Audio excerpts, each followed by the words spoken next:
Is Israeli Prime Minister Benjamin Netanyahu losing President Biden's favor? Well, it sure looks like that.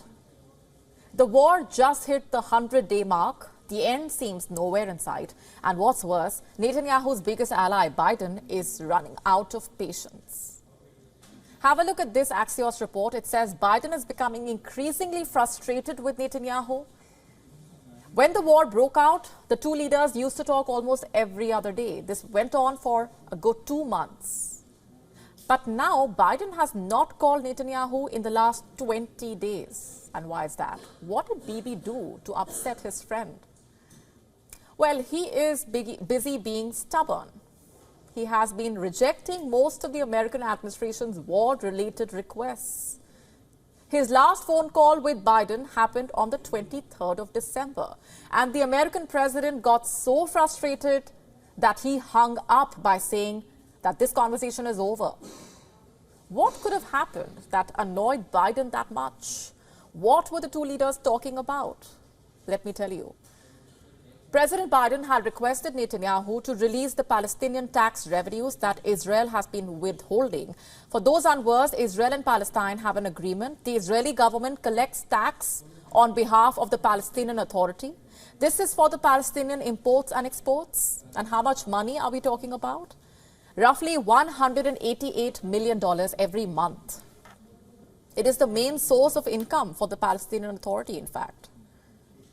Israel, in return, earns a commission of 3%. But since the war started, the Israeli government has been withholding the Gaza Strip's share in this revenue, and the Palestinian Authority refuses to accept it after the deductions.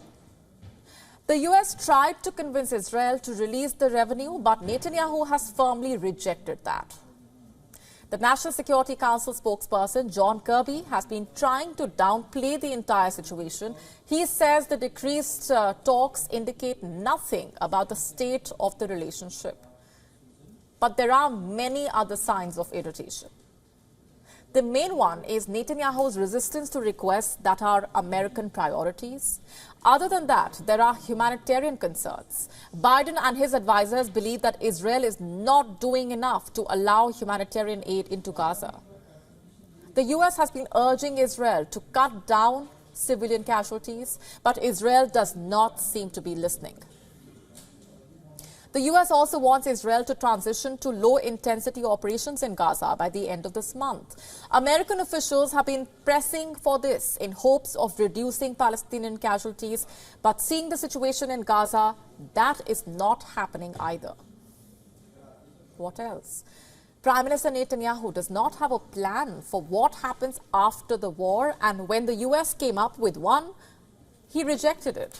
American officials proposed that a reformed Palestinian Authority should have a role in post-Hamas Gaza. But Netanyahu is not on board with this. In fact, reports say the U.S. Secretary of State Antony Blinken stressed that Israel's post-war plan is a pie in the sky. He also pointed out that no Arab country is going to support Israel in running Gaza if it leaves the Palestinian authorities out. But Israel is as stubborn as ever. And given all this, is it becoming difficult for Biden to continue his unbridled support? Is he running out of patience with Netanyahu? And it's not just Netanyahu's foreign allies, it's also his supporters at home who are losing trust. There seems to be a rift in his cabinet. His coalition is bickering over passing an amended budget and over the fate of Gaza. Yesterday's government meeting quickly descended into a circus. Cabinet members traded insults. The education minister, Yoav Kish, of Netanyahu's Likud party, stormed out of the room in rage. The security cabinet meeting held early in the month was also ill-tempered. A day after plan for Gaza was being discussed, but it exposed the stark differences and underlying divide between the parties. Ministers rounded on each other after 3 hours of confrontation, exchanges, insults, and ministers swearing at each other. Netanyahu had to break up the cabinet meeting. And despite the increasing U.S. pressure, no viable plan came out. You see, it's a double blow for Netanyahu. At home, his ministers are brawling, and abroad, President Biden is upset.